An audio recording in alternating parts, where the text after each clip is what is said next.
You're listening to the CyberWire Network, powered by N2K.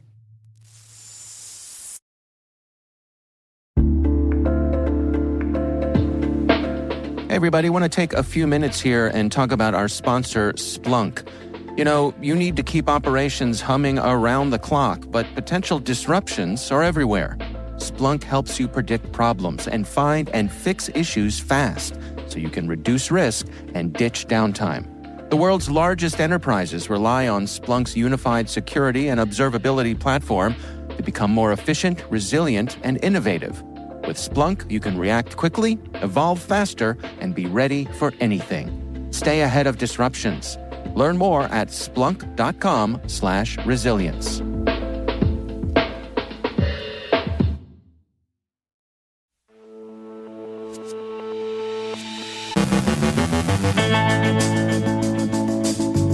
Ivanti products are under active zero-day exploitation.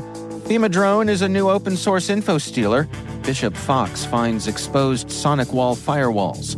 GitLab and VMware patch critical vulnerabilities. The Secret Service foils a phishing scam. Europol shuts down a cryptojacking campaign. Ransomware hits a Majorca municipality. RUSI looks at ransomware. Ben Yelin explains the New York Times going after OpenAI over data scraping. And the sad case of an Ohio lottery winner.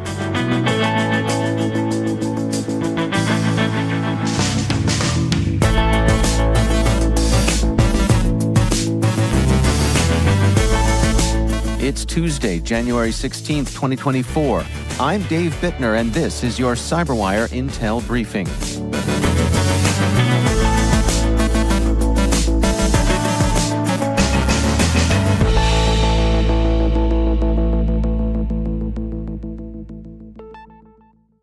Hello, everyone. Thanks for joining us here today. We're glad to have you with us. Ivanti's Connect Secure VPN and Policy Secure Network Access Control appliances are currently facing mass exploitation due to two zero-day vulnerabilities, as reported by Velocity, a threat intelligence company. The vulnerabilities enable authentication bypass and command injection.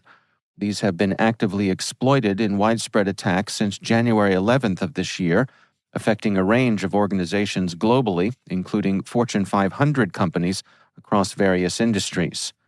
Attackers have used a web shell variant named Gifted Visitor to backdoor systems. As of January 14th, over 1,700 Ivanti ICS VPN appliances have been compromised worldwide.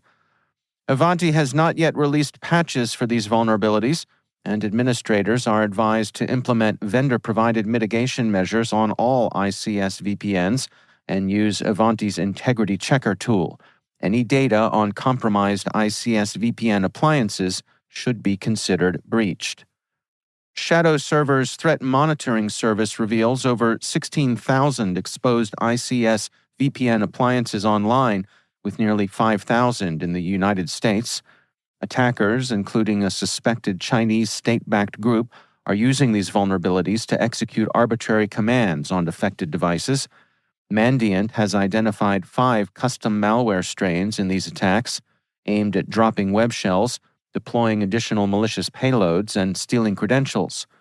The most notable malware is called Zipline, a passive backdoor with extensive capabilities like intercepting network traffic and creating reverse shells. Previous exploits of Ivanti's vulnerabilities in recent years have targeted government, defense, and financial organizations in the U.S. and Europe. Bleeping Computer reports on a malware campaign using a new open-source info stealer called Phemedrone, which exploits a Microsoft Defender Smart Screen vulnerability to bypass Windows security prompts. Phemedrone harvests data from web browsers, cryptocurrency wallets, and applications like Discord, Steam, and Telegram, sending this information back to attackers for further malicious use or sale. The exploited Microsoft Defender flaw was patched in November 2023, but had been actively exploited in attacks. It allows attackers to compromise users through specially crafted internet shortcut files or hyperlinks, bypassing usual Windows Smart Screen warnings.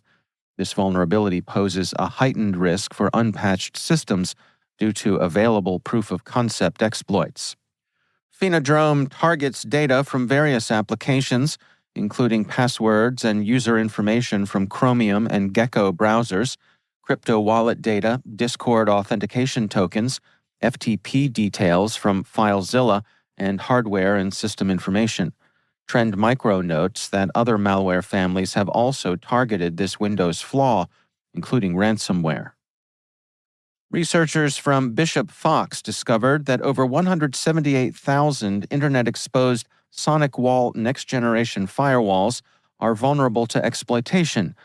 These vulnerabilities affect SonicWall NGFW Series 6 and 7 devices. They are unauthenticated denial-of-service vulnerabilities that could potentially lead to remote code execution. Although a proof of concept is public, there have been no reported attacks exploiting these vulnerabilities. The researchers used binary edge data to locate SonicWall firewalls with exposed management interfaces, finding that 76% of the just under 234,000 firewalls they analyzed were vulnerable to one or both issues. Sonic OS, SonicWall's operating system, reboots after a crash, but if it crashes 3 times in a short period, it enters maintenance mode, requiring administrative action. The latest firmware addresses these vulnerabilities, and administrators are advised to upgrade and ensure the management interface is not publicly accessible. Despite the theoretical potential for remote code execution, the likelihood of such exploitation remains low due to challenges in bypassing security measures and the difficulty in remotely determining specific firmware and hardware versions of targeted devices. GitLab is releasing patches for a critical vulnerability in its email verification process that could allow attackers to reset user passwords and take over accounts. This flaw, with a maximum severity score of 10.0 on the CVS system, was introduced in May 2023 with GitLab version 16.1.0 due to a change allowing password reset via a secondary email address. Attackers could exploit this vulnerability to send password reset messages to unverified email addresses, potentially leading to account takeovers. However, users with two-factor authentication are less vulnerable, as attackers won't be able to bypass the 2FA method. GitLab has not observed any exploitation of this flaw on its managed platforms, including GitLab.com. VMware has addressed a critical vulnerability in its ARIA automation platform with a CVSS score of 9.9. ARIA Automation is an infrastructure automation platform used for managing multi-cloud environments with an emphasis on governance and DevOps-based delivery. The vulnerability, if exploited, could allow unauthorized access to remote workflows and organizations, posing a significant risk to integrity and availability with a lesser impact on confidentiality. The exploitation risk is heightened due to the low complexity of the attack, which can be carried out by an authenticated attacker with low privileges and without user interaction. The U.S. Secret Service has uncovered a scam where fraudsters stole $34,000 using fake Norton antivirus renewal emails. These phishing emails tricked victims into calling a number and inadvertently granting the scammers remote access to their computers and bank accounts. The funds were traced to a Chase bank account owned by Bingsong Zhao. The Secret Service, through a seizure warrant, aims to recover the funds, considering them as proceeds from criminal activity. Zhao faces charges of wire fraud and involvement in the phishing scam, with potential additional charges related to money laundering and bank fraud. A 29-year-old Ukrainian man was arrested for orchestrating a large-scale cryptojacking scheme, as reported by Europol. The suspect allegedly hacked accounts to create 1 million virtual servers for cryptocurrency mining, illegally generating about $2 million. The scheme involved hijacking cloud computing resources to mine cryptocurrency, significantly impacting the performance of compromised organizations' CPUs and GPUs, and increasing their power usage. A 2022 SysDig report estimated that cryptojacking costs organizations about $53 for every dollar of Monero mined. The investigation began in January of 2023 after a cloud service provider reported compromised accounts. Collaborative efforts by Europol, Ukrainian police, and the cloud provider led to the development of intelligence to track and identify the hacker.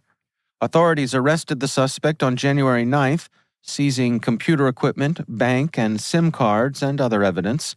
The Ukrainian cyber police revealed that the suspect had been active since 2021, using brute force attacks to access 1,500 accounts of a major e-commerce entity's subsidiary. The individual now faces criminal charges under Ukraine's criminal code for unauthorized interference in electronic communications networks. The municipality of Calvia on the Spanish island of Majorca has experienced a ransomware attack, leading to an extortion demand of approximately 10 million euros. The mayor has firmly stated that the city council will not pay the ransom, aligning with Spain's stance as a signatory of the Counter-Ransomware Initiative, which discourages government institutions from paying ransomware demands. The cyber attack was discovered on Saturday and has prompted the formation of a crisis cabinet to assess and manage the situation. Due to the attack, all administrative deadlines in Calvia, such as the submission of civil claims and requests, have been temporarily suspended until the end of January. The council has informed its approximately 50,000 residents of these disruptions and is striving to restore normality as swiftly as possible. A research paper from the UK's RUSI, the Royal United Services Institute for Defence and Security Studies, delves into the multifaceted impact of ransomware attacks, painting a vivid picture of their extensive reach.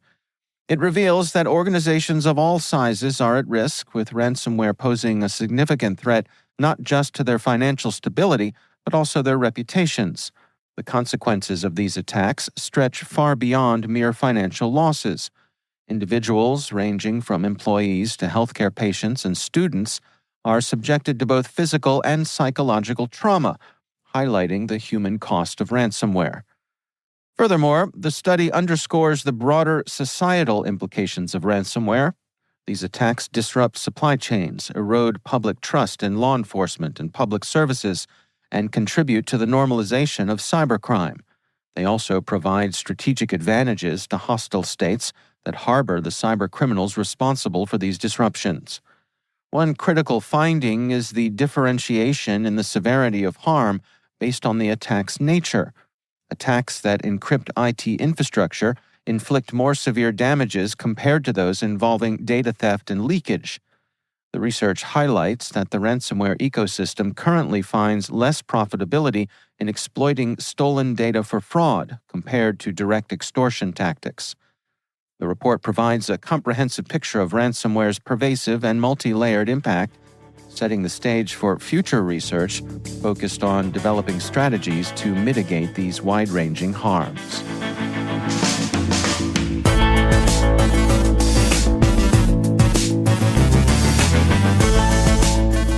Coming up after the break, Ben Yelin explains the New York Times going after OpenAI over data scraping. Stay with us.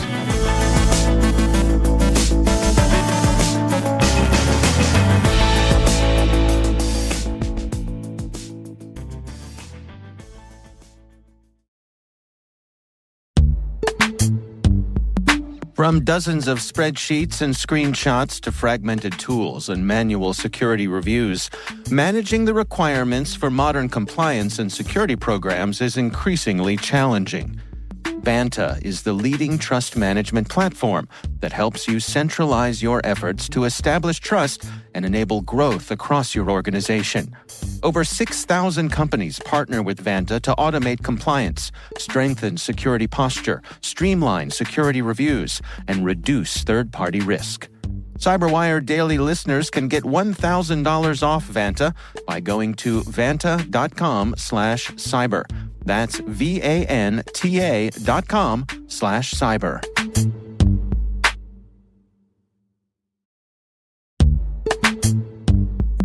This episode is brought to you by Palo Alto Networks, the leader in cybersecurity, As AI-driven attacks increase, organizations can't afford to have network security that's stuck in the past.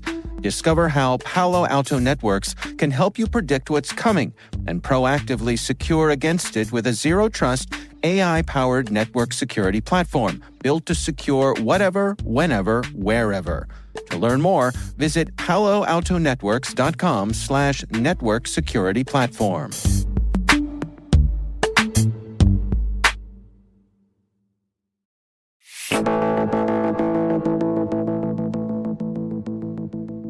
And it is always my pleasure to welcome back to the show Ben Yelin. He is from the University of Maryland Center for Health and Homeland Security and also my co-host on the Caveat podcast. Hey there, Ben. Hello, Dave.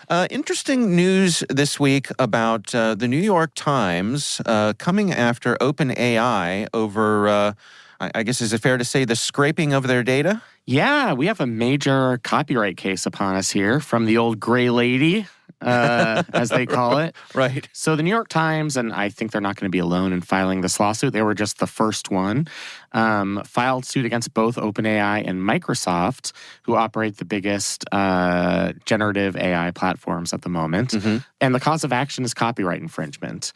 Basically, the idea is that people are typing things into ChatGPT like, what did the New York Times have to say about X? How would the New York Times describe X? Mm-hmm. And that is essentially taking somebody else's intellectual property, the work of New York Times writers, editors, etc., and presenting it as their own, either without attribution or without any monetary benefit. So this gets into really complicated areas of the law. We have this doctrine called the fair use doctrine, where if you add your own editorial element to it, if you're writing a book review, for example, and you include a passage from the book, but you're adding to that by offering your own viewpoint on it, or if it's something like a parody, we consider that fair use. That's not a copyright violation. Sure.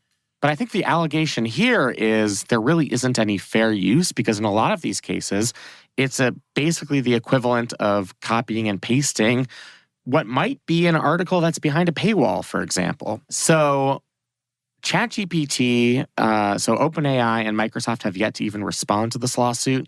That's how new it is. I'm interested to see how they present their defense, if they're going to file some type of motion to dismiss.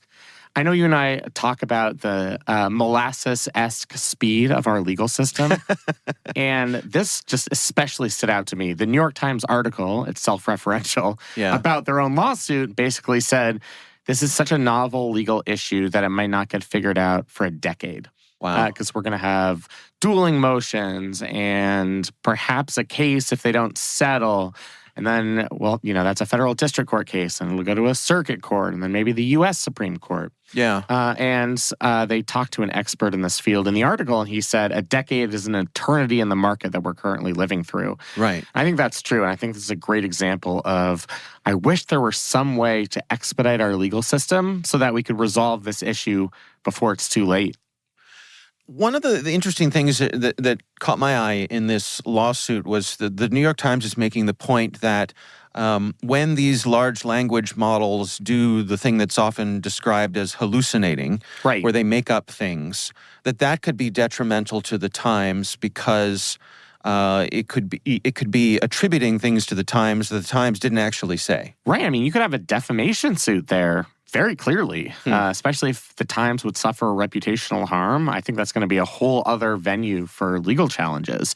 I think this one is more about appropriating copyrighted material the New York Times have put their writers on, et cetera. What about this argument that, if I walk into a museum and look at all the paintings on the walls, and then I, leave the museum and come up with my own painting, but I'm clearly influenced by all the paintings that I've seen, that's not a violation of copyright.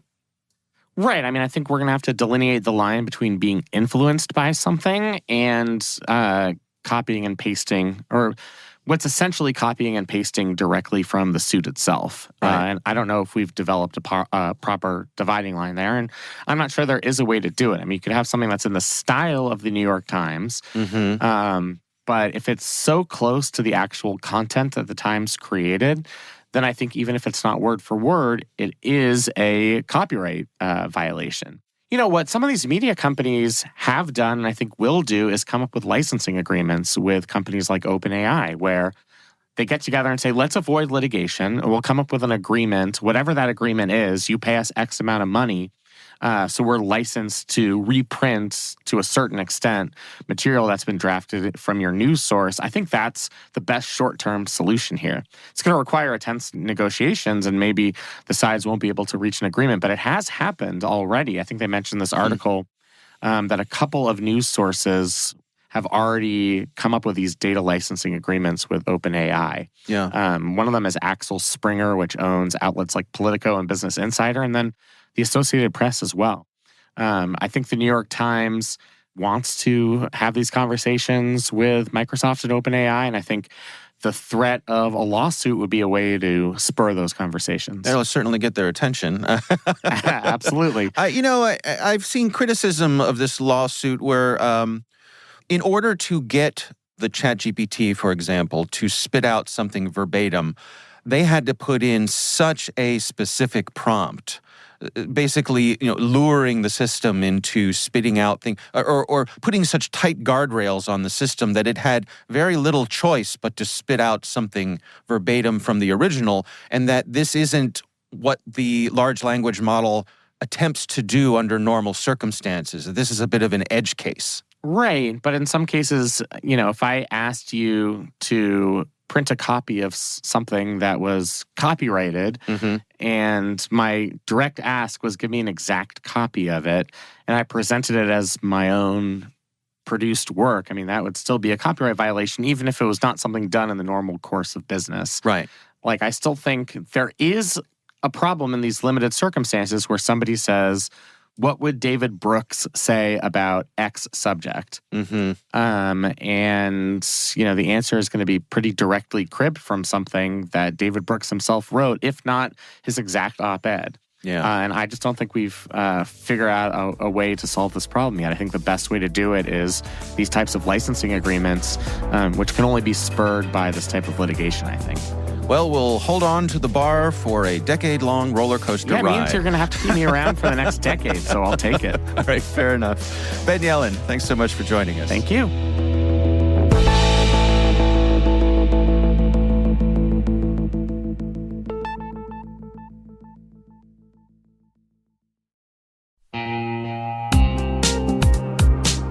And now, a word from our sponsor. The Johns Hopkins University Information Security Institute is currently seeking qualified applicants for its innovative Master of Science in Security Informatics degree program. Study alongside world-class interdisciplinary experts and gain unparalleled educational, research, and professional experience in information security and assurance. Interested U.S. citizens should consider the Department of Defense's Cyber Scholarship Program, which covers tuition, textbooks, and a laptop, as well as providing a $32,000 additional annual stipend. Apply for this scholarship by February 1st and apply for the fall 2024 semester by March 1st. Learn more about both at cs.jhu.edu/MSSI.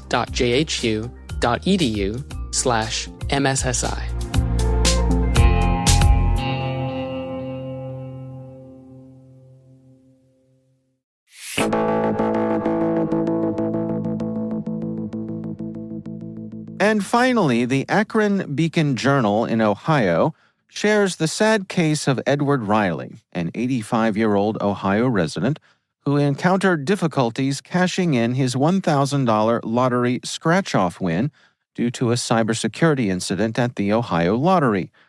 A recent cyber attack on the Ohio Lottery's systems on Christmas Eve has disrupted services, affecting the processing of winnings over $599. With limited options, Riley faced the choice of either mailing his winning ticket to the Ohio Lottery Central Office in Cleveland, risking loss or theft, or using the Ohio Lottery smartphone app for direct deposit into his bank account. Opting for the app, Riley, who is not tech-savvy, struggled for hours to set it up and now faces a 10-day wait for his winnings. The investigation into the cyber attack is ongoing, with no clear timeline for when normal service will resume. Riley, a longtime lottery player since 1974, commented on the importance of the lottery in his life, especially after the passing of his wife. It turns out, in Ohio, hitting the jackpot isn't nearly as hard as cashing out your winnings.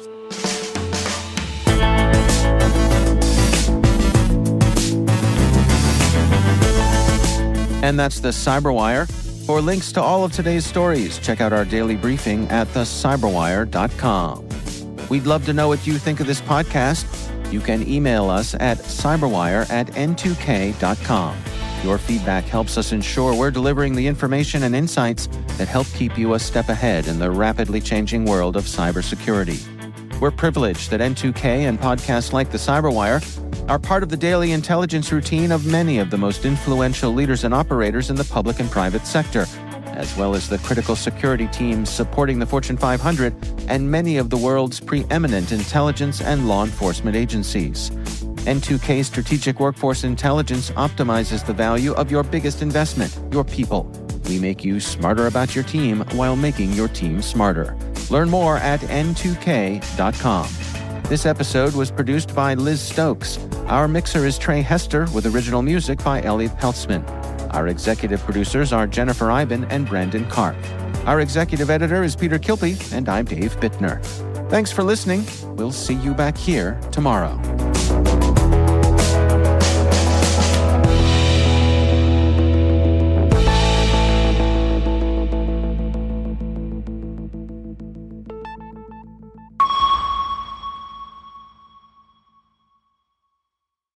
This episode is made possible in part by RSA Conference, where the world talks security. Through global events and year-round content, RSAC connects you to cybersecurity leaders and cutting-edge ideas for a safer, more secure future. Learn more at rsaconference.com/cyberwire23.